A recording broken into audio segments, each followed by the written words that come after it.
Bienvenue sur Bitcoin et nous.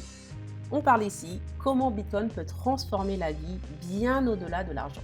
Nous, c'est Romuald et Nancy, un couple de quadragénaires, parents de 4 ados, qui a traversé une profonde remise en question. Nous sommes passés de fonctionnaires bien rangés, convaincus que l'État s'occuperait de tout, à des investisseurs et entrepreneurs qui cherchent toujours plus de souveraineté individuelle. Ici, on parle de développement personnel, de liberté et de résilience. Avec une conviction simple, le système fiat nous infantilise et nous déconnecte de nos valeurs.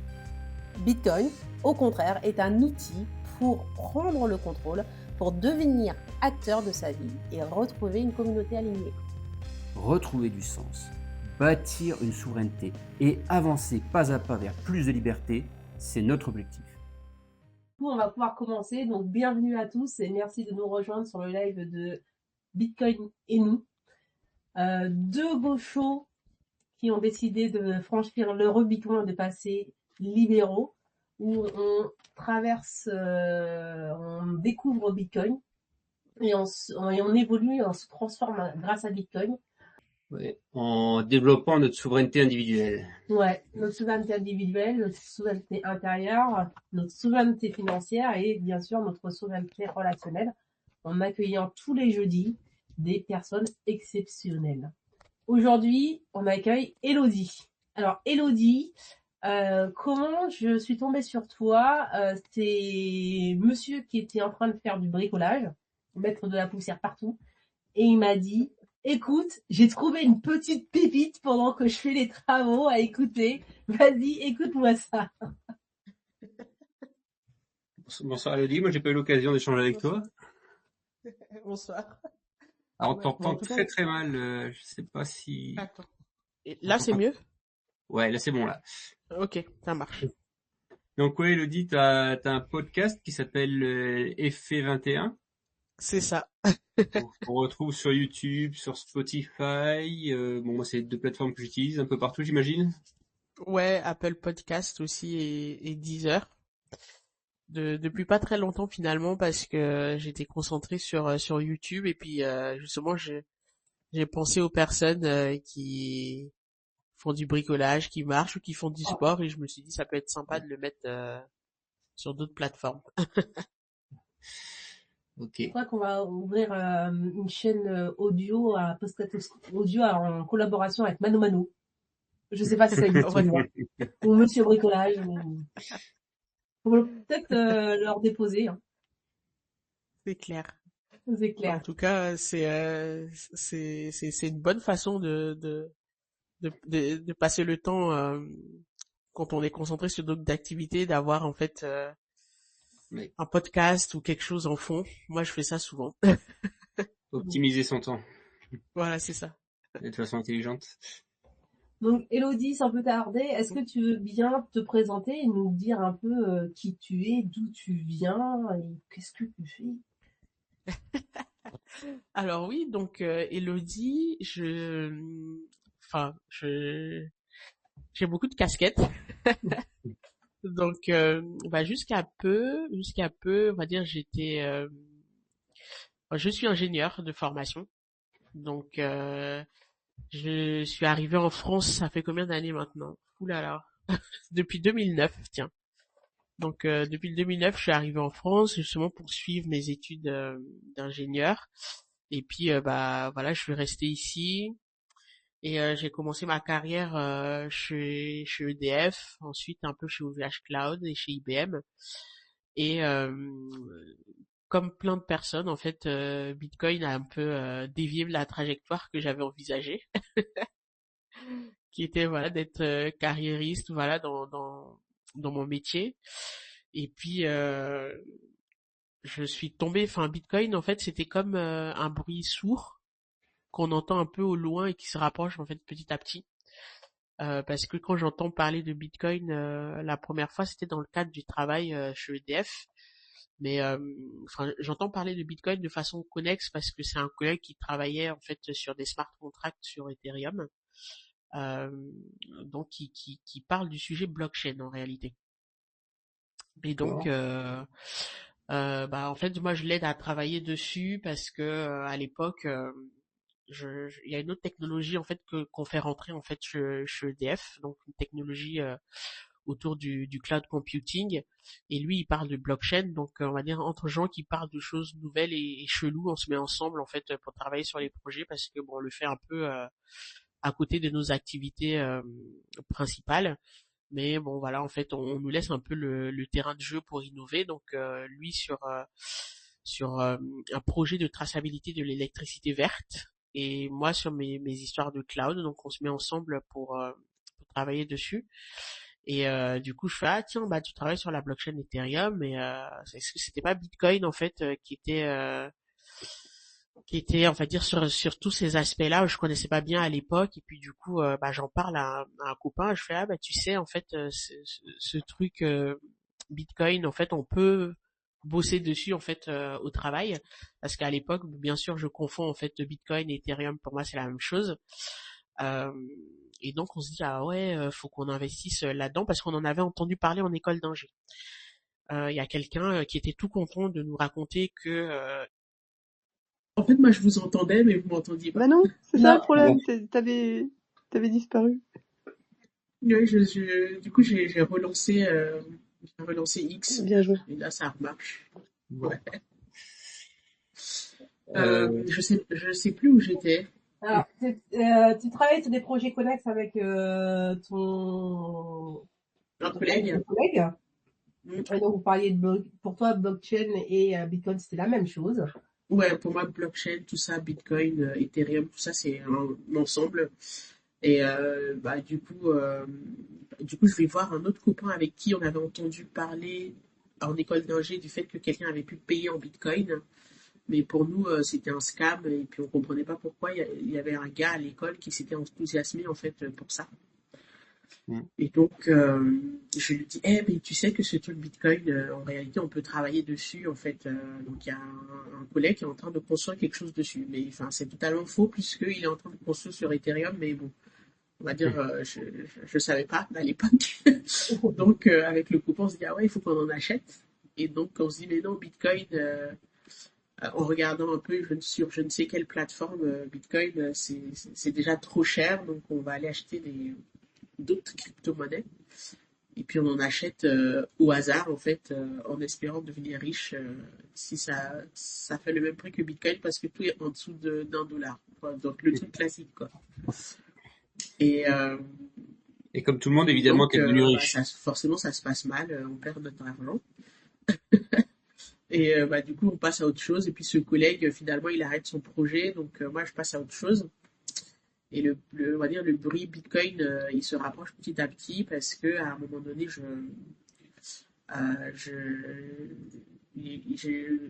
après mon accouchement, en fait, je me retrouve un peu à l'hôpital pendant une longue période et j'ai besoin de m'occuper en fait le cerveau. Et du coup, je me dis, ah tiens, quel truc compliqué je peux apprendre. Et déjà, je commence par l'investissement, essayer de comprendre un peu comment on investit, voilà. Et je tombe sur les ETF, donc je passe beaucoup de temps à comprendre ce que c'est. Et puis, à un moment donné, je retombe sur une vidéo, je crois que c'était Finari ou une autre chaîne, je ne sais plus laquelle, qui parlait des classes d'actifs et qui parle de Bitcoin aussi. Je fais, ah ouais, ce truc existe encore et en plus, il y a des gens qui en parlent comme une classe d'actifs, donc je vais me renseigner. Et je me renseigne vraiment et c'est à ce moment-là que je lis le white paper enfin, après tant d'années. Et je me dis, merde, en fait, en fait, je n'avais absolument rien compris à tout ça. Pourtant, je suis ingénieur, j'aurais dû, puisque là, c'est de l'informatique pure et surtout, en fait, c'est du réseau. Parce que moi, j'ai fait une école télécom, donc j'ai compris la logique de réseau télécom et on va dire comment dirais-je, la ressemblance avec Internet. En fait, si je comprends Donc, bien, je me dis, ah mince, c'est un réseau, je le comprends sur cette partie, et là, en même temps, je crois le rabbit hole, il s'ouvre, Et je commence à creuser, mais vraiment sur le côté réseau de Bitcoin, comment ça fonctionne en tant que protocole. Donc parce que moi je le vois un peu comme quelque chose qui fonctionnerait comme au-dessus de TCP/IP quoi. Mm. Et ensuite je veux vraiment bien approfondir le sujet. Donc je rejoins Alira aussi parce que je trouvais que mes connaissances étaient un peu désordonnées parce que j'ai appris un peu en fouillant partout, en faisant des tests par moi-même et puis il y a beaucoup de bruit sur le sujet avec les cryptos, la blockchain et tout ça, donc tout était un peu confus. Et donc je vais chez Alira avec pour idée en tête qu'il faut que je puisse travailler dans ce secteur parce que je trouvais ça vraiment trop énorme en fait comme truc. Alira, tu peux Et puis nous rappeler ce que surtout, c'est? moi je le capte aussi sous la... Allô? J'ai l'impression qu'elle nous entend pas, Elodie. Allô, Elodie? Bon, j'ai changé ton rôle, je t'ai retiré le rôle de co-animateur et je t'ai mis intervenant. Peut-être que ça devrait mieux se Ok, passer. ça Je, marche. Je sais pas je pense pourquoi que tu nous ça. entendais pas non plus aussi quand on parlait. Ouais, ouais, mais justement parce qu'à un moment donné, je me suis dit ah j'ai l'impression de parler toute seule, donc c'est pour ça que j'ai demandé est-ce qu'il y a quelqu'un qui m'entend toujours. Non, bah non. Eh ben non. On était à Alira. Tu peux nous expliquer ou nous rappeler ce que c'est Alira Ah oui, Alira. Ok, Alira.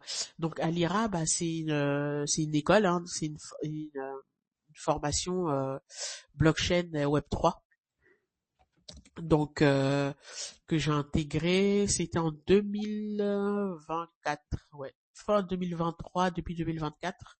Mhm. Donc là, je suis toujours en poste en fait chez IBM et j'entre chez Alira et avec vraiment l'idée en tête de pouvoir travailler dans le secteur de la blockchain euh, à l'époque et du coup on va dire c'est la révélation parce que avant d'entrer chez Alira pour moi c'était la blockchain en fait le secteur où je voulais travailler mais en Mhm. sortant en fait de là c'est devenu Bitcoin du coup donc il y a eu D'accord. on va dire un filtre. Euh, donc ouais, à l'IRA, du coup, je- à la sortie d'Alira, je bascule en fait de vouloir travailler dans la blockchain à Bitcoin. Euh, et puis surtout, en fait, c'est la formation en DeFi qui m'a convaincu. Parce que quand je finis de faire la formation DeFi, parce que chez Alira, il y a plusieurs blocs de formation.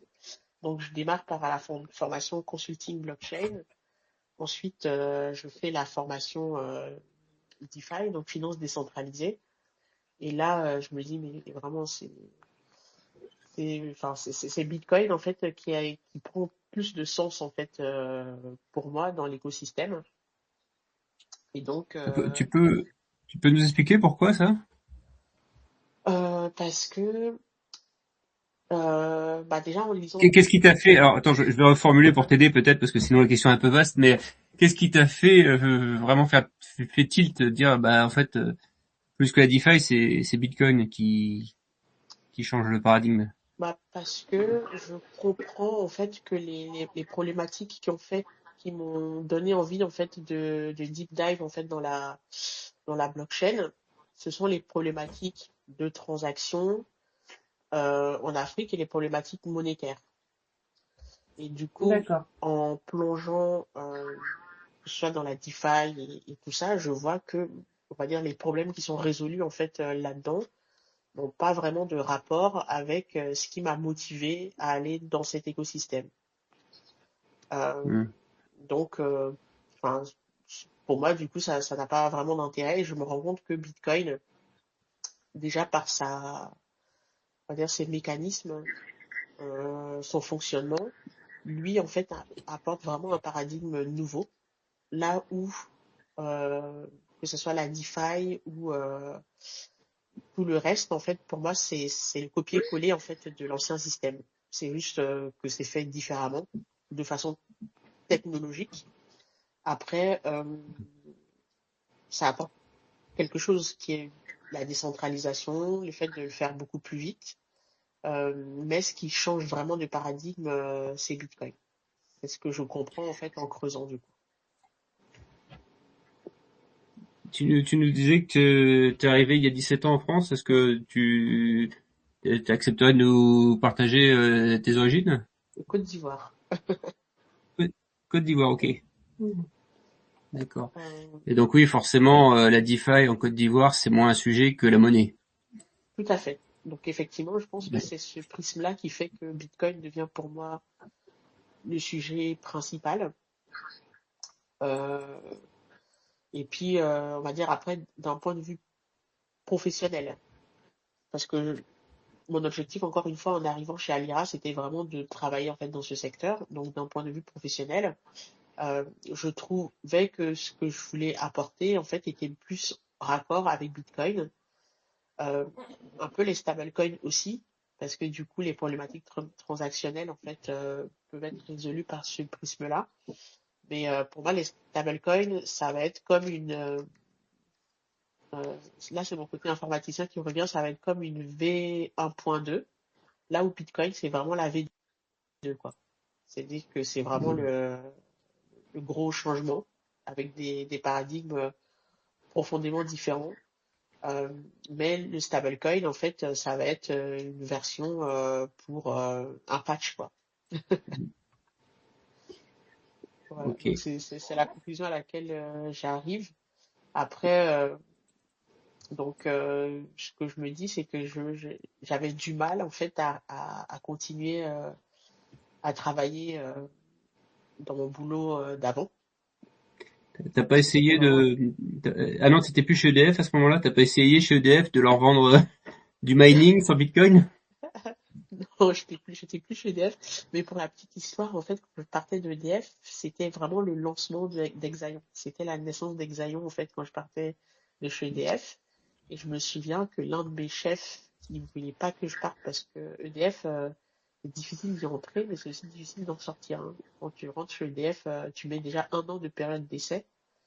Donc, une fois que tu es dedans, ils ont pas trop envie, en fait, que tu sortes parce que c'est chiant, en fait, de faire rentrer quelqu'un, en fait, un peu dans la corporation.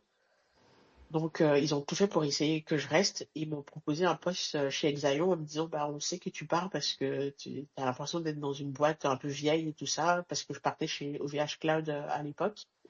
Ils m'ont proposé d'aller chez Exaion, qui du coup faisait du cloud, en fait, côté EDF. Mais, je sais pas, à l'époque, je me suis dit, encore un truc, j'avais vraiment envie de partir et du coup, j'ai décliné.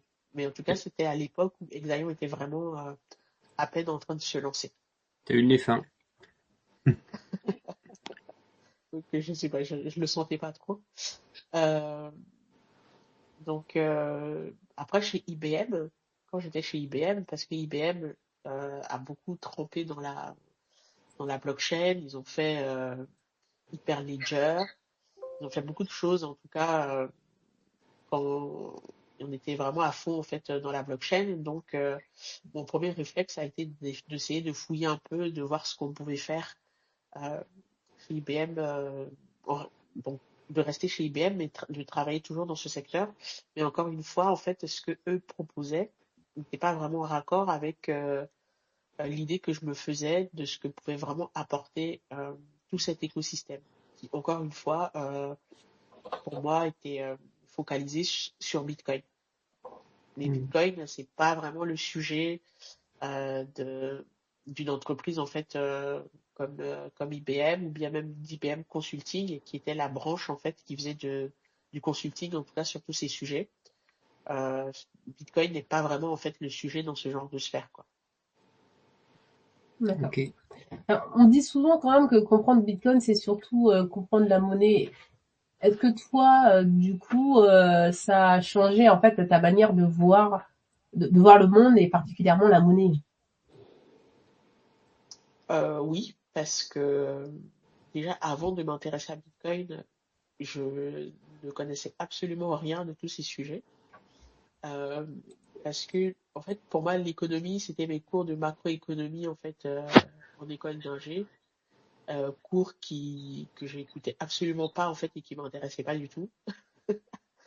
Donc, moi, j'étais focalisée sur, on va dire, la partie technique, comment on dev un truc, enfin, voilà, quoi. Donc, pour moi, l'économie, enfin, je sais pas, c'était quelque chose qui n'était pas intéressant, voilà, et que l'argent avait un fonctionnement à peu près bien géré par des gens qui savaient le faire et qui étaient sérieux, qui portaient des costards cravates, donc forcément des gens qui savent ce qu'ils font. Euh, donc Bitcoin, on va dire, m'a un peu ouvert les yeux sur pas mal de choses parce que euh, je me suis intéressée au volet technologique, mais très vite, en captant cet aspect monétaire, j'ai commencé à creuser aussi des sujets en fait autour de la monnaie parce que vraiment, comme je disais, j'y connaissais rien. Euh, et vraiment, ça m'a ouvert les yeux, mais surtout, ça m'a fait, on va dire, très mal au cœur. C'est marrant que tu dises que la finance s'était associée à, à des costards cravates, parce que j'en profite pour saluer Rick Rick qui nous a rejoint, parce que c'est un peu l'image que nos enfants avaient aussi. Pour la petite histoire, on faisait des meet-up pas très loin de chez nous, et à l'occasion, en fait, on a emmené nos enfants boire un verre dans le bar où on faisait les meet-up, et ils ont été complètement déçus. En fait, ils ont dit quoi, c'est ça, c'est ça le milieu Bitcoin, mais c'est nul en fait. Et, et qu'est-ce qu'ils s'imaginaient? Bah, ils s'imaginaient, c'est ça, ouais, des gens en costard, des trucs sérieux avec que des milliardaires. Enfin, Ouais, faut et non. corriger ça, les enfants. Bah, franchement, mais en fait, ce qui m'a fait un peu mal là-dedans, c'est que enfin, j'avais déjà passé 30 ans, mais j'avais toujours cette image que la finance, c'était Wall Street, c'était des gens. Enfin, pour moi, c'était ça la finance et c'était ça la gestion de l'argent, en fait, on va dire. Donc, avant Bitcoin, pour moi, ça se résumait à avoir mon livret A et puis avoir une maison, quoi. Et donc, ouais, pour rebondir sur la question de Nancy sur la monnaie, donc la Côte d'Ivoire, c'est quoi? C'est du franc CFA ou c'est Ouais, une monnaie ouais, c'est le franc CFA. Et tu t'étais questionné dans le passé, tu étais peut-être trop jeune, tu vas me dire, sur le franc CFA ou c'est quelque chose que tu as découvert plus tard avec Bitcoin? Alors, je me suis interrogée, en fait, du coup, j'ai connecté les deux parce que c'est vrai que, on va dire, je m'intéressais pas à la finance avant, mais le sujet du franc CFA, il a toujours été un sujet pour n'importe quel Africain, en fait, enfin, en tout cas, qui vit dans la zone CFA. C'est un sujet, mais c'est un sujet qui est plutôt vu sous l'aspect de la souveraineté.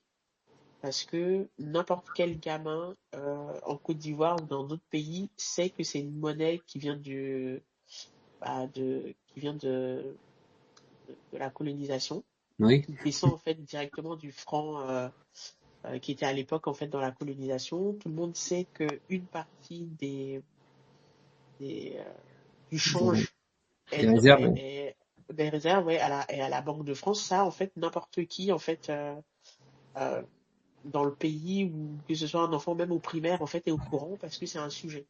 Le fait de Ouais. savoir que la monnaie en fait elle n'est pas du tout gérée par les entités, enfin elle n'est pas gérée de façon souveraine et que notre monnaie dépend et arrimée en fait avec un arrimage fixe.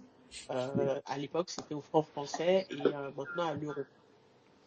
Donc ce sujet-là, moi je l'ai toujours en tête et puis surtout ce que tout Ivoirien ou même en tout cas personne qui vit dans la zone CFA sait, c'est que c'est comme des billets de Monopoly parce que c'est pas une monnaie que tu peux échanger partout dans le monde ou avec laquelle tu peux faire du commerce international. Tu es obligé de passer par l'euro ou le dollar quand la banque en a pour pouvoir faire tes échanges. Parce que des fois, ça arrive que bah, tu as besoin de dollars et que la banque te dise bah non, on n'en a pas. Et moi, j'ai été confrontée à ça très rapidement parce que quand je devais venir en France, mon premier voyage en fait où je vais partir en fait de chez moi pour arriver ici, bah, on devait avoir de l'argent pour payer mes frais de scolarité. et j'avais pas encore de compte bancaire, donc mon père voulait me donner de l'argent cash. C'était l'équivalent, je crois, de 1 000 € à l'époque. Ah, il fallait transformer les francs CFA en euros Mhm. à Abidjan. Bah ça, en fait, bah, la première fois qu'il va, on lui dit bah il y en a pas, il y a pas d'euros en fait disponibles. Donc Ah oui. c'est des choses qui arrivent. Et c'était pour une somme, on va dire relativement petite, donc Mhm. 1 000 €. Et bah il a dû attendre plusieurs jours pour pouvoir le faire. Et à la fin, il me semble qu'on a même changé à l'aéroport parce qu'à l'aéroport, des fois ils ont des devises.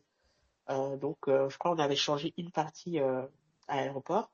Et mon tonton avait dit, faut surtout pas arriver ici avec des francs CFA parce que c'est très très compliqué d'échanger des francs CFA en euros sur le sol français. Faut aller dans des endroits bien spécifiques et pareil, tu n'auras pas forcément toute la liquidité que tu veux. Et donc ça, c'est vécu fois 1000 par les entreprises en fait ivoiriennes qui ont besoin d'échanger avec l'étranger. Donc tu peux être solvable, avoir de quoi payer une marchandise, mais la banque te dit bah n'a pas de liquidité parce que la banque centrale contrôle les flux des des devises étrangères.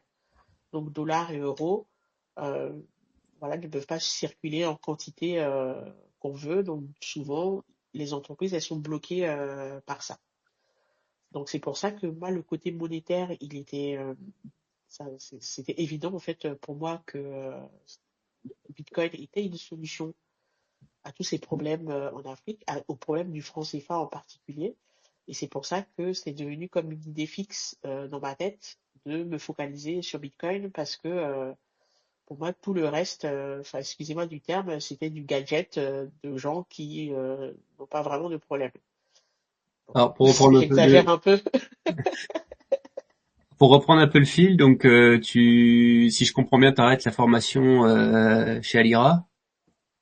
Ouais, Et là, du coup, t'as quitté IBM, si je résume, t'as quitté tout à Alira. fait.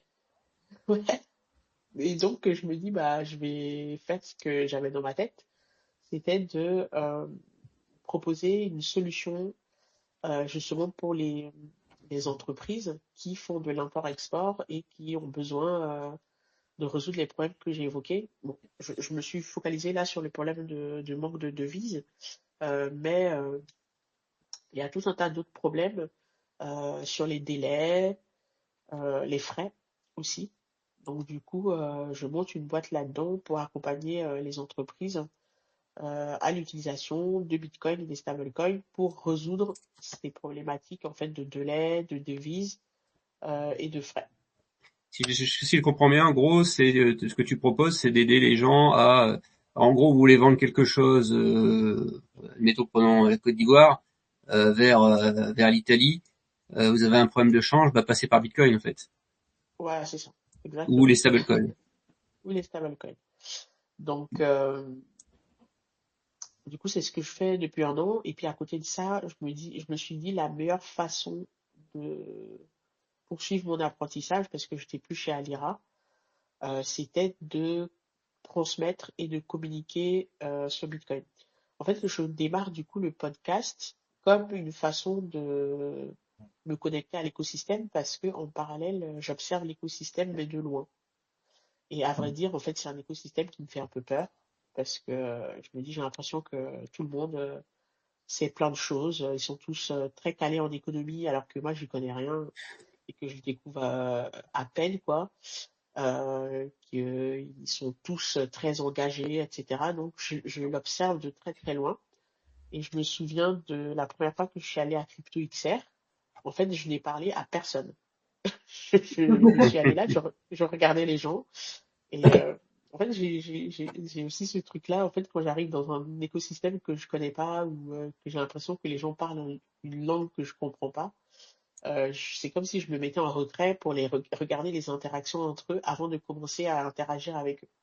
C'est dommage parce Donc, que je pense que tu aurais pu échanger avec la daronne. C'est clair, le moment où tu fais tapisserie et où t'oses pas dire bonjour, ni regarder les gens, ouais, voilà, c'est ça. tu te demandes un petit peu si c'est toi qui parles pas la langue ou si c'est eux qui ont vraiment un vocabulaire bizarre. Voilà, c'est ça. En fait, c'est que t'as même l'impression qu'en disant bonjour, ils vont te trouver bête. Rien que déjà de dire bonjour, tu vois, c'est que... Donc, ouais, je reste un peu en retrait un moment à regarder comment les gens, enfin, comment l'écosystème fonctionne. Et à un moment, je me dis, bon, ça y est, c'est le moment de communiquer. Donc, je Aller vers commence les d'abord gens. par LinkedIn. Voilà, aller vers les gens. Je commence d'abord par LinkedIn parce que c'est un réseau que je connaissais depuis un petit moment. Je faisais quand même des posts en fait dessus avant sur mon ancien boulot. Et donc, je commence un peu à voir comment ça réagit. Euh, je commence à parler aux gens, à aller aux événements. Et à un moment donné, je me dis, ah tiens, j'ai toujours aimé faire des lives, des interviews. J'en faisais avant, en fait, dans mon ancienne vie. Euh, et donc, je vais reprendre ce truc-là parce que j'aime bien. Et faire un podcast, en fait, c'est un prétexte pour parler aux gens et pour bah, les interroger sur tout un tas de choses. Et donc, bah voilà, donc je lance le podcast qui s'appelle Sky Talks au début parce que j'habite à Saint-Quentin en Yvelines. Et donc, voilà, je me dis, c'était un petit clin d'œil, en fait, à mon département. Et après, au fur et à mesure, je me dis, comme c'est Bitcoin, en fait, qui m'obsède, donc il faut un nom qui est en rapport avec Bitcoin. Et du coup, ça devient Effet 21.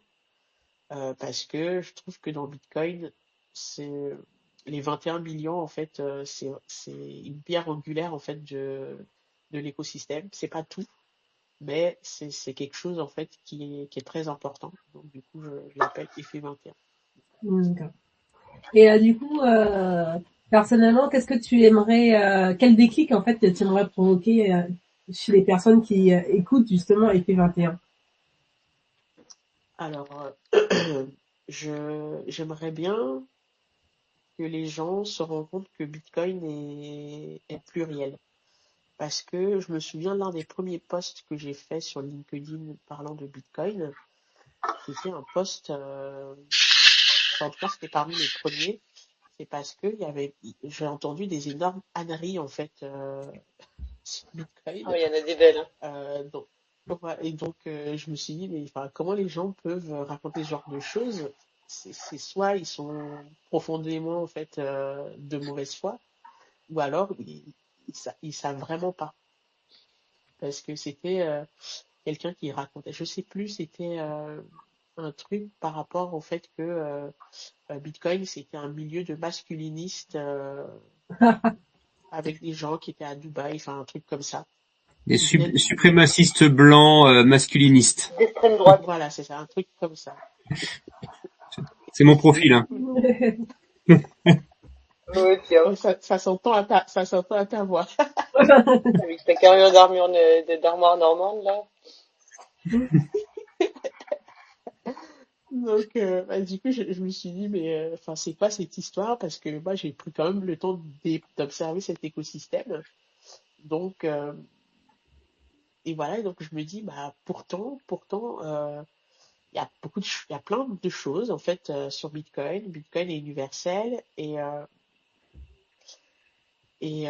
puis j'avais aussi envie d'en savoir plus sur ce que font les gens, en fait, avec Bitcoin partout dans le monde. C'était devenu, en fait, une idée. J'avais envie de savoir par moi-même, interroger des gens partout sur ce qu'ils font de Bitcoin et le transmettre aussi aux gens. Donc, s'il y a vraiment un déclic que je veux déclencher avec Effet 21, c'est que les gens se disent que Bitcoin est protéiforme, que Bitcoin est pluriel et que ça appartient à tout le monde. Et que il y a pas de, c'est inclusif. Donc, Bitcoin n'appartient pas à un seul type d'utilisation, un seul type de gens, ça appartient à tout le monde. Donc, tout le monde peut l'utiliser en fonction de ses propres problèmes. Ah, Euh, c'est marrant parce voilà. que du coup, Bitcoin qui a une connotation, comme tu dis, très masculiniste, ça devient limite woke. Tellement ça. Moi, Non, mais pour moi, je pense que Bitcoin est beaucoup plus woke qu'on l'imagine. bah, en tout cas, Vous notez que sur 7 personnes présentes ce soir, il y a au moins 3 où il y a une femme. On est quasiment à la parité. ça doit être le seul Ouais, podcast francophone où il y a presque une majorité de gonzesses. Le masculiniste. Ça fout le camp quand même. Oh, mon ouais, c'est ça. monsieur, je vous jure. Et C'est quoi ces valeurs? tout se perd. C'est bien. Quelle honte. Mais, alors, donc, Elodie, tu nous as parlé de ta traversée, ta rencontre avec Bitcoin, de ton podcast été 21, mais tu nous as pas tout dit. Parce que en février dernier, Ouais. alors je crois que c'est au mois de janvier, tu as dû lancer un appel aux bonnes âmes sur LinkedIn. Oui. Tu cherchais des intervenants. Tu cherchais des intervenants pour quoi exactement? Donc le fameux sommet Bitcoin francophone, c'est encore une de mes obsessions en fait que j'ai matérialisée, qui était de me dire, mais en faisant mon podcast, mais vraiment, j'ai regardé rétrospectivement mes 20 premiers épisodes. À chaque fois, bah, il y avait des noirs, des blancs, des femmes. C'était bien pluriel en fait, comme j'imaginais. Et je me suis dit, mais par contre, ce qui me frappait, c'est que souvent ces personnes qui pourraient peut-être converger sur une idée ou travailler ensemble en fait sur un sujet, souvent ne se connaissaient pas. Et moi, j'avais cette idée fausse, comme quoi tous les gens dans l'écosystème se connaissaient entre eux, que c'était déjà une petite famille et que voilà, on était tous potes et qu'on savait tous ce que les autres faisaient. Ah, Et on en t'a pas faisant dit mon on bouffe ensemble tous les midis, hein.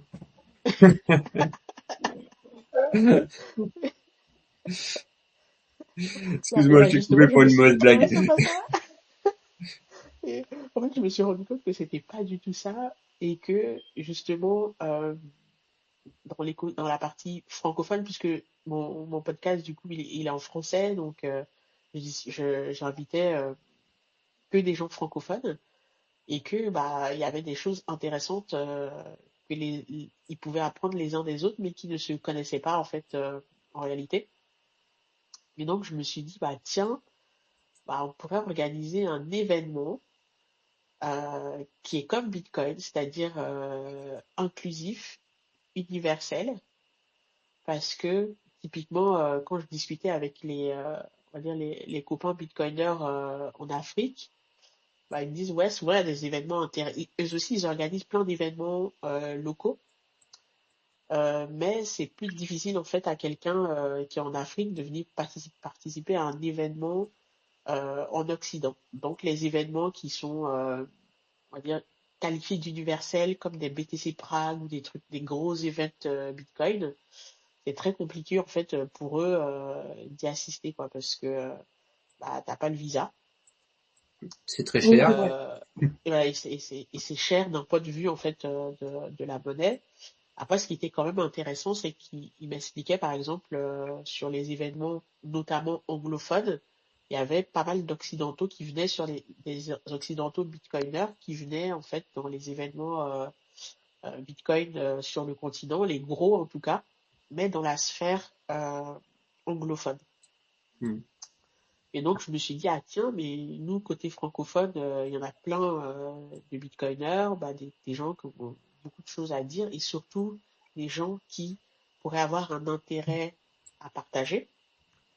Euh, donc je garde cette idée en tête, et puis mon podcast, plus j'interviewe en fait des gens qui sont d'horizons différentes, plus je reçois des retours de gens qui me disent ah ouais effectivement enfin quand je vais au meet-up dans mon coin des gens qui disent ah ouais c'est trop cool d'avoir entendu quelqu'un parler de je ne sais plus quel pays je savais pas qu'ils faisaient ça en fait là-bas sur Bitcoin et que c'était autant développé donc je me dis ouais effectivement il y a peut-être quelque chose à faire pour créer une tribune francophone Donc je voulais que ça soit un événement en ligne pour que tous les gens puissent participer et pouvoir avoir des panels qui sont vraiment mix quoi,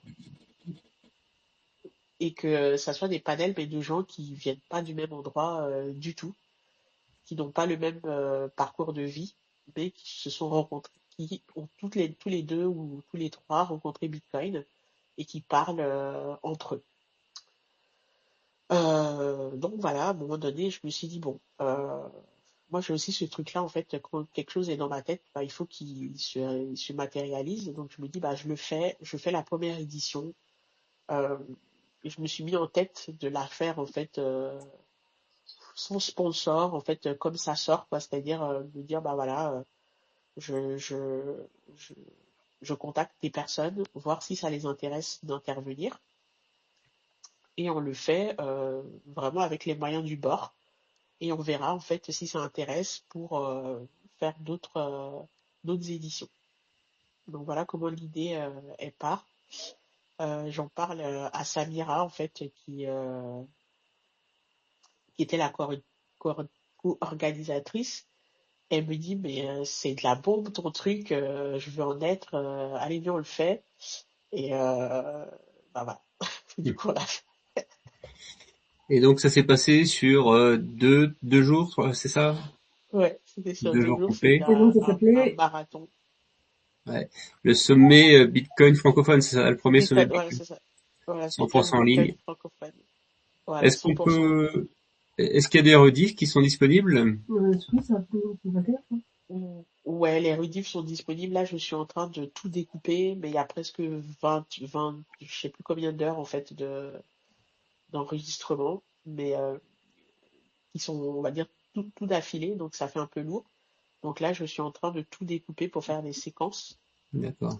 parce on a eu une bonne vingtaine, je sais plus combien de panels différents. Et ce qui est intéressant, enfin, de ce point de vue-là, je trouve que c'était une réussite. C'était vraiment qu'on a fait des panels qui étaient assez hétérogènes. Donc voilà, sur le même plateau, tu avais bah, des gens qui venaient, bah, Prof Scofield est là. Donc il y avait de la Guadeloupe, il y avait la Polynésie, il y avait le Tchad, Haïti, le Congo, Belgique, Luxembourg, Canada, tout ça, toutes ces personnes en fait au même endroit. Donc moi ce que j'ai adoré, c'est que voilà, c'était des accents différents. Pourtant on parlait tous français, on parlait tous de Bitcoin. C'était des problématiques vraiment des fois qui n'avaient rien à voir les unes avec les autres. Mais Bitcoin devenait un point de convergence. Donc ça fait justement partie de ce que je recherche avec mon podcast, de montrer que Bitcoin est pour tout le monde. Et t'as l'intention de refaire l'opération? Il y aura un deuxième sommet ou c'est Oui, il y un aura coup une fois, one shot? Non, non, je pense qu'il y a, c'est ce qui est bien en fait quand on fait une première version où on se dit bah on le fait de façon artisanale, c'est qu'il y a tellement de choses à améliorer que bah voilà on se dit bon allez on va faire une saison 2 parce que là en réécoutant je me suis dit ah tiens là on pouvait faire ça, il y a telle personne qu'on aurait pu ou dû inviter. Mais à la fin, en fait, je pense qu'on avait nous-mêmes sous-estimé l'intérêt que les gens pouvaient porter à ce genre d'événement. Parce que on a lancé le truc comme ça. Il y a plein de gens qui nous ont contactés, donc ça fait qu'à un moment donné, on s'est dit, bah, on privilégie ceux qui veulent intervenir. Et bah, finalement, il y a des personnes qu'on n'a pas contactées en fait pour les mettre dedans, mais on s'est retrouvé avec près d'une soixantaine en fait d'intervenants. Et le planning, c'était tellement un casse-tête en fait pour le faire qu'à un moment donné, on s'est dit bon, on touche plus à rien, on part comme ça. Euh, Ouais, donc voilà, il y a vraiment parce que 60 intervenants avec tous les pays dont tu nous as dit, il y a aussi des problèmes de fuseau horaire, j'imagine, la galère quoi. ah ouais les fuseaux horaires. Mais je trouve que on s'en est on s'en est bien sorti parce que le plus compliqué, c'était vraiment la Polynésie. Ah oui. C'était la Polynésie.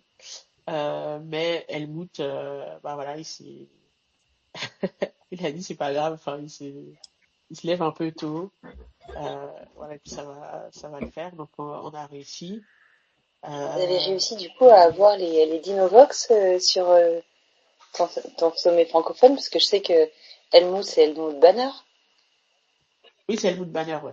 qui est un des grands pilotes du projet Dinovox, Oui, oui, oui, tout à fait, c'était lui. et qui ont fait C'était beaucoup de lui, donc choses justement en Polynésie pour installer Bitcoin et, ouais.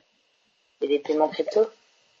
Alors pour la petite histoire, Elodie, moi je le suis sur X, mais je n'ai jamais eu l'occasion de l'entendre et j'ai entendu pour la première fois sa voix et je l'ai vu dans un de tes podcasts. Oui.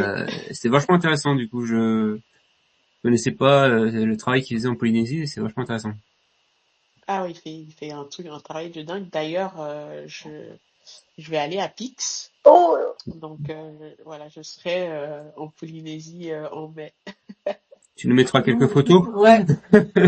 Ah oui, moi je l'ai dit, j'y vais. J'espère que je vais avoir envie de retourner chez moi parce que c'est tellement beau que je risque d'abandonner mon foyer, hein. tu demanderas qu'on t'envoie le bébé par la poste. Voilà, c'est ça, exactement. Ok. Ouais, donc voilà, en tout cas, c'était, moi j'ai beaucoup appris. Pourtant, j'avais déjà interrogé pas mal de gens, mais j'ai beaucoup appris en fait pendant ce sommet sur bah, toutes les difficultés que les gens peuvent rencontrer au quotidien et pourquoi Bitcoin peut apporter une solution concrète. Euh, voilà, donc c'était une première édition qui a été faite voilà comme ça et on s'est dit bah voilà faut pouvoir continuer. En plus bon, on a eu quelques sponsors donc ça motive aussi de se dire bah il y a des gens qui sont prêts à nous donner de l'argent pour que on puisse investir dans des setups qui vont faire que l'événement va pouvoir se pérenniser. Donc voilà. C'est excellent, Mais mais question de balle, mais là, vous avez réussi à réunir combien de personnes du coup sur cet événement? Alors, bah, les intervenants, on en avait une soixantaine. Les pays, il y avait 21 pays, c'est pas fait exprès. Oh, gentil! Euh, Et c'était le 21 février. oui. et c'était le 21, mais tout ça était complètement hasardeux. C'était signé. Mais en tout cas, voilà, c'est ça, c'était dingue. En fait, c'est avec le recul, on s'est dit, mais enfin, c'est un truc de dingue. Euh, et en termes de vues, on a accumulé presque 3000 vues sur le week-end. Ah, c'est pas Bon, mal. c'est pas mal. Bravo. Bravo. Félicitations. Pour un truc qui a été lancé sur un coup de cœur, c'est Ouais, c'était vraiment. Franchement, on s'attendait pas à ça. On s'est dit si on dépasse les 1000, euh, c'est euh, c'est champagne. Mais là, vous êtes et pris une puis il y mur. avait même pas en plus. Oh, ah ouais, mais ça se fait, c'est beau. Ouais, ouais, c'est clair. Et bah, en fait, pendant que nous on était en ligne, on avait Prof Eddy Stream parce que lui, il nous a pas mal aidé aussi pour tout quoi, pour nous mettre en relation avec des gens, pour enfin, il était vraiment comme on dit en Côte d'Ivoire, il a mouillé le maillot, quoi. Et pendant tout le week-end, il était debout. Avec nous, on était dans un groupe Telegram et à chaque fois, il nous comptait le nombre de viewers en fait, qui se connectaient. Et enfin, c'était dingue, quoi. À chaque fois, il nous disait, bah, voilà, on a dépassé la barre des 500, on a dépassé la barre des 1000, ils nous ont envoyé des messages. Enfin, c'était assez incroyable. C'est bon ça. Ouais. Bah bravo, franchement, rien que le coup des fuseaux horaires, Sartek d'avoir réussi à gérer 21 pays sur du coup vous aviez les Canadiens, j'imagine un petit peu. Oui, on avait les Canadiens, on avait deux Canadiens, David Saint-Onge et Guillaume Déziel, pardon. Et moi, les Canadiens, franchement, je kiffe tellement l'accent canadien que je voulais absolument être canadien, quoi. Les Canadiens du Canada. Les Canadiens d'un côté, les Polynésiens de l'autre, ça devait être exceptionnel. Il y a le programme complet sur bitcoin.fr que j'ai retrouvé. Il y avait quand même du beau monde. Hein. C'est pour une première édition, vous avez pas fait les choses à moitié. Hein. Ouais, parce que en fait, et ça aussi, c'est quelque chose que euh, je trouve bien dans cette communauté, c'est que bah, les gens sont accessibles en fait, parce que la moitié des gens, bah déjà, il y a des personnes qui nous ont contactés quand on a publié pour nous dire, bah moi j'ai envie d'intervenir, mais il y a aussi des gens à qui on a juste envoyé un message sur LinkedIn en demandant. Je me souviens, il y a un gars que je connaissais pas du tout, le gars qui a présenté sur la finance islamique. Mhm. Je lui ai Ouais. envoyé un message. Il m'a répondu, il m'a dit ah trop chouette, effectivement. Ok, je le connaissais pas du tout. Je connaissais aucun expert en fait sur la finance islamique et Bitcoin. Et puis du coup, bah, je suis tombé sur lui en cherchant. Et puis je lui ai envoyé un message et il m'a dit ok. Genre, Donc tu fais quoi samedi à 15h? Oh, c'est bon, je passe. Pas de problème. ouais, c'est bon, je viens. Je fais d'accord. C'est bon. Alors, c'est assez général. Hein. C'est ce qu'on découvre là en organisant les lives le jeudi soir. Je pense que Elodie, tu as dû avoir un peu la même expérience avec tes podcasts. C'est que en fait, il suffit de contacter les gens et Les gens sont très généreux. pour l'instant, on n'a jamais eu un non. Tout le monde dit ouais, ok. Oui. C'est Ouais, vraiment une communauté hyper agréable à travailler, très généreuse. Et c'est vraiment un bonheur de bosser avec eux. ah oui, moi ça vraiment, je trouve ça trop incroyable de parler avec des gens, enfin comme ça. Mais tu vois, même encore une fois, enfin c'est pas parce qu'il est là, mais tu vois, Prof Scofield, pareil, je le connaissais pas. Hein. On m'a juste donné en fait son nom, c'est Prof Eddie Stream qui m'a dit tiens voilà, tu peux lui envoyer un message. Bah je lui envoie un message, bah il m'a répondu, il était là. Voilà.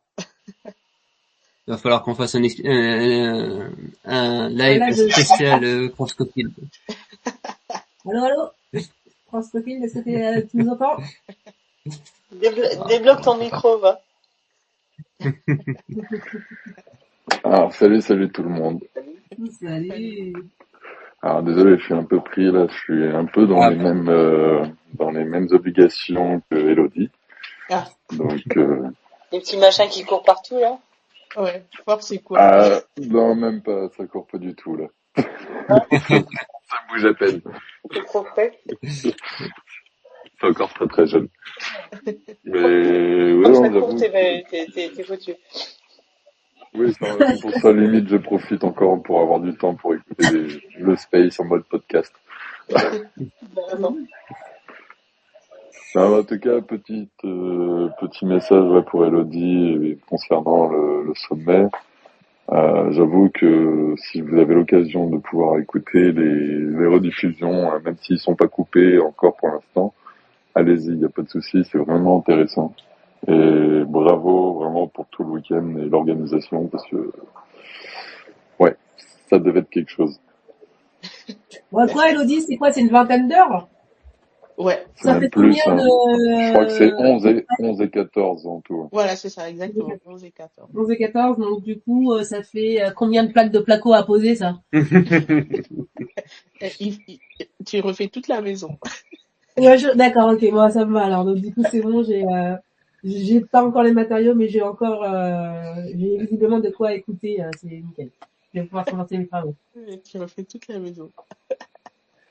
Super. Et justement, peut-être pour refaire un pas de côté, Prof. Scofield nous parlait de parentalité. Est-ce que le fait de devenir maman et d'avoir un petit, ça t'a renforcé dans tes convictions de Bitcoin? Est-ce que ça t'a amené quelque chose? Bah, en fait, je disais à quelqu'un, je sais plus quand, que en fait c'est un peu ma fille qui m'a débranché de la matrice Ah. parce que c'est bon, je pense que et c'est pas encore ce qu'est Bitcoin, mais c'est elle qui m'a vraiment conduit à Bitcoin en fait en vrai parce que bah déjà bah, le fait que je me sois réintéressée à l'investissement de façon générale, c'est ce qui m'a conduit à Bitcoin par la suite, en comprenant d'autres choses. Mais je l'ai fait parce que bah, elle est arrivée et je me suis dit, bah maintenant, il faut prendre ton argent au sérieux parce que bon, il y a quelqu'un qui dépend de toi. Et puis, voilà, en mode, tu fais, enfin, parce que bon, je sais pas, après, c'est un truc assez personnel, mais moi, je suis convaincue que je vais pas faire de vieux os, donc j'ai toujours vécu avant en me disant, ouais, je vais pas arriver très loin, donc enfin, c'est pas grave, quoi, vis ta vie. Et maintenant, je me dis, bah non, tu peux plus faire ça, faut prévoir en fait pour l'avenir, parce que justement, si tu t'en vas tôt, bah voilà, faut que tu laisses quand même un peu de sous. Donc, c'est par ce prisme en fait que j'arrive à Bitcoin in fine. Donc, c'est parce qu'elle est là que je trouve que vraiment il y a du sens à aller creuser en fait là-dedans, euh, à bien développer en tout cas mes compétences sur Bitcoin, au-delà du fait que je puisse l'utiliser d'un point de vue professionnel, et bien comprendre pour pouvoir lui transmettre ça après. Au-delà de lui transmettre des satoshi, mais lui transmettre la compréhension du Bitcoin, parce que je me dis, bon, je sais pas de quoi demain est fait. Bitcoin peut échouer pour plein de raisons, mais je pense qu'il y aura forcément toujours besoin de quelque chose comme ça, une corde de rappel, quelque chose qui est vraiment ancré dans le réel. Donc j'espère qu'en lui transmettant toute cette compréhension, elle saura en fait comprendre le remplaçant de Bitcoin s'il y en a, ou alors bah, continuer dans Bitcoin aussi. Ok, Super. intéressant. Super. C'est super. Euh, on arrive à 22h12, on a légèrement dépassé. Elodie, est-ce que tu as d'autres projets autour de Bitcoin à venir là? Quels sont tes projets? Bah, mes projets, déjà je continue à développer Effet 21. Donc là, j'essaie de faire maintenant des épisodes qui sont un peu plus orientés sur tout ce qui gravite autour des courants économiques autour du Bitcoin. Donc le premier que j'ai fait, c'était avec Damien Tellier. Oui. Donc là, je planifie en fait de faire encore ce type d'épisode. L'autre projet que j'ai vraiment à court terme, c'est de participer, enfin deux du coup projets. Le premier, c'est de participer à la conférence Bitcoin Afrique qui a lieu au Burkina. D'accord. Et Donc ça, c'est quand ça? c'est du 17 au 19 avril. Ah oui, c'est bientôt. Ouais, c'est bientôt. Donc du coup là, je serai au Burkina, voilà, mi-avril. Et ça, c'est aussi quelque chose qui me tenait à cœur d'aller parler de Bitcoin en fait sur le continent africain, parce que jusqu'aujourd'hui, j'ai pu échanger avec des gens là-bas, mais jamais en les voyant en physique. Donc là, je serai sur place et je trouve que c'est encore une autre dimension. Donc ça, c'est vraiment à court terme. Et puis après, bah, aller à Tahiti aussi pour voir en Ouais. fait sur place ce que Helmut fait, parce que pendant le podcast, franchement, il a envoyé du rêve et je me suis dit, il faut que j'aille voir sur place ce que c'est vraiment. Donc Bitcoin en Afrique, des échanges que tu as avec ce qui peut se passer, on en est où là du coup? Est-ce que c'est vraiment il y a un début d'adoption ou ça reste pour l'instant confidentiel? Alors l'Afrique c'est grand, hein, on va dire au moins les quelques pays avec lesquels tu as des contacts. Est-ce que tu as des infos? alors en fait, ça dépend vraiment des pays. Donc dans la partie anglophone, dans certains pays anglophones, type Nigeria ou Afrique de l'Est, Kenya et tout ça, eux, ils sont toujours très avancés. De toute façon, eux, ils ont toujours eu un temps d'avance sur l'Afrique francophone, de façon générale. Donc, ils sont très avancés. Euh, ils ont beaucoup de solutions qui facilitent l'intégration avec leur système legacy. Donc, ça fait que chez eux, voilà, ils ont, on va dire, l'adoption, elle avance bien. En Afrique francophone, faut distinguer la zone CFA de la zone non CFA. Donc la zone CFA, elle a une inflation qui est plutôt maîtrisée, Mm. ce qui fait que Bitcoin, certains ne voient pas trop l'intérêt.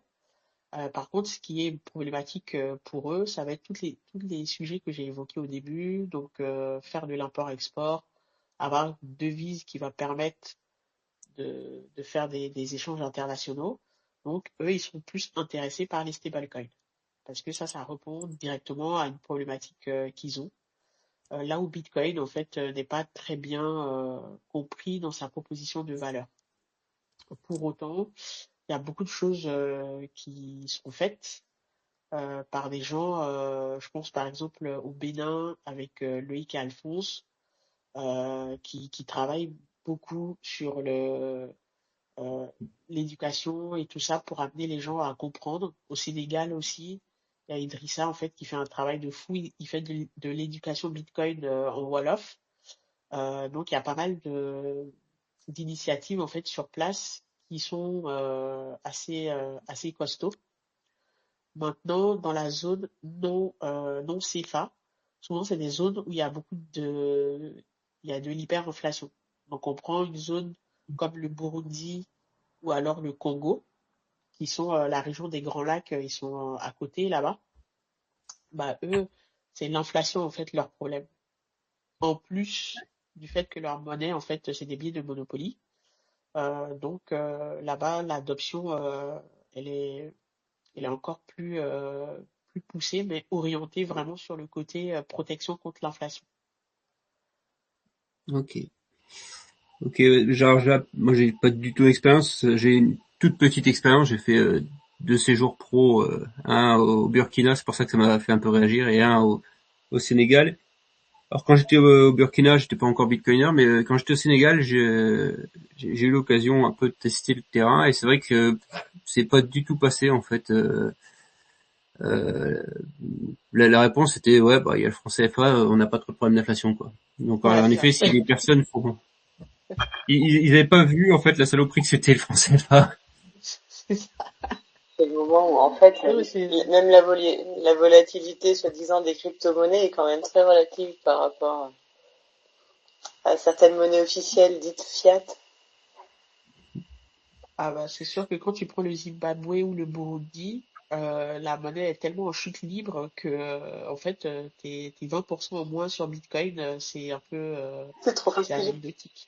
Voilà.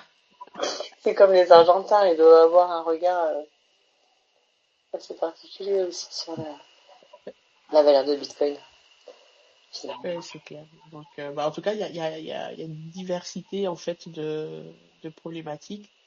Euh, c'est vrai que souvent, vu de l'Occident, l'Afrique ressemble à un bloc, mais c'est vraiment très, très différent les problématiques qu'on peut avoir en fait en fonction des zones, en fonction du tissu économique de l'endroit. Parce qu'il y a des zones, en fait, le Nigeria, par exemple, eux, ils font beaucoup d'import-export. Donc les stablecoins, ils se sont jetés dessus, mais très très rapidement. Aujourd'hui, ils sont dans le top 5 en fait des pays mondiaux qui utilisent le stablecoin euh, parce que chez eux, ça correspond en fait à leur économie. Après, tu vas aller dans des pays comme la Côte d'Ivoire. Je pense que c'est un pays qui a beaucoup de potentiel sur le minage, par exemple, parce que c'est un pays qui est autosuffisant en électricité et qui exporte de l'électricité aux voisins. Le grid électrique, enfin, il n'y a pas beaucoup de pays africains en fait qui ont ce niveau, avec plein de barrages hydroélectriques et donc des surcapacités en fait incroyables. Mais pour autant, la Côte d'Ivoire, je pense, ne mettra peut-être jamais les pieds officiellement dans Bitcoin, même s'il y a beaucoup d'élites ivoiriennes qui ont du Bitcoin, parce que le franc CFA, en fait, c'est un pays qui est vraiment très très proches. En tout cas, les élites ivoiriennes sont très très proches en fait à ceux qui protègent le franc CFA, on va dire côté élite française. Donc, ils n'ont pas du tout intérêt à voir quelque chose comme le Bitcoin se développer. C'est trop dangereux. Ok, intéressant. Écoute, on va clore peut-être ce live. Ouais. Avec on a 3 petites questions. Et Est-ce qu'on a le temps encore? Oui, oui. Ouais. Elodie, tu as passé notre petite blind test de fin d'émission, fin de live. Donc la première c'est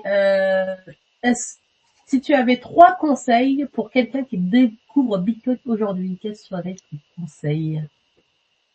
euh, moi, le premier conseil, c'est déjà ne pas en acheter tant qu'on n'a pas compris en fait ce que c'est. Donc, ça m'arrive de donner des conférences en fait dans mon coin. Je dis toujours aux gens, au lieu de leur dire d'acheter du Bitcoin, je leur dis intéressez-vous à Bitcoin parce que euh, l'acheter en fait c'est la dernière étape, mais le comprendre ça nous apporte beaucoup plus. Euh, c'est par rapport à ce que je disais en fait, ça nous permet d'ouvrir les yeux sur les problématiques monétaires, d'ouvrir les yeux sur les problématiques énergétiques, enfin tout un tas de choses, même le système financier actuel de bien comprendre en fait pourquoi il prend les gens au piège. Donc c'est de dire aux gens de s'intéresser à Bitcoin, ça les rendra beaucoup plus riches que s'ils en achetaient en fait sans comprendre, parce que acheter sans comprendre c'est la meilleure façon de vendre en fait au mauvais moment. C'est clair. C'est ça. Oui, tellement vrai. Euh, Ok. Du coup, donc on voulait parler de tes projets futurs, mais tu nous as déjà dit que tu partais déjà au Burkina et que tu avais d'autres projets en cours. Et donc tu as ton podcast sur EP21. Est-ce que tu as d'autres réseaux sur lesquels on peut te suivre sur X peut-être ouais, sur X, j'essaie de poster de temps en temps. Je suis plus active sur LinkedIn, même si je publie plus trop parce que j'ai la tête dans le guidon en train de préparer le voyage. Euh, Mhm. mais sinon, voilà, c'est les deux principaux réseaux où je publie. Hmm. Elodie, bah, je te remercie, on te remercie pour cette super soirée, d'avoir partagé un petit moment avec nous, d'avoir partagé ton expérience. Allez vous abonner quand même à Allez vous EP21. abonner sur la chaîne YouTube de F21 et Et merci, sur le compte X F21. et merci d'avoir Mais- affronté les complications techniques, là. Ouais. Ah Oui, oui, c'était, bah, désolé, hein, C'est pas, je sais pas ce qui s'est passé. c'est pas de ta tête. Mais franchement, entre un bébé d'un côté, une connexion qui plombe de l'autre, et toi qui restes tranquille, zen, on va y arriver. Respect, ma Ah, à un moment donné, c'est Ok. comme si on était anesthésié. Bon, en tout cas, donc merci à vous de m'avoir invité. C'était un super moment et puis bravo pour tout le travail que vous faites. Pour ça, merci. il en faut beaucoup. Faut qu'on soit tous à faire des lives tout le temps, à interviewer des gens. Ça fait que, bah, voilà, si quelqu'un tombe en fait sur un contenu Bitcoin, peu importe lequel, qui voit vraiment cette diversité qui existe. Et on vous remercie beaucoup. Et nous, on vous donne rendez-vous jeudi prochain, donc le 2 avril, avec Kino06, qui est le fondateur de B-Market 21, une marketplace qui vend que des bonnes choses. Merveilleuses. En Bitcoin. En Bitcoin. Voilà. On a hâte de Super. Comment utiliser Bitcoin comme monnaie en France. Voilà. Bonne soirée à tous. Bonne soirée à tous. Merci à vous. Bonne soirée. Ciao. Ciao.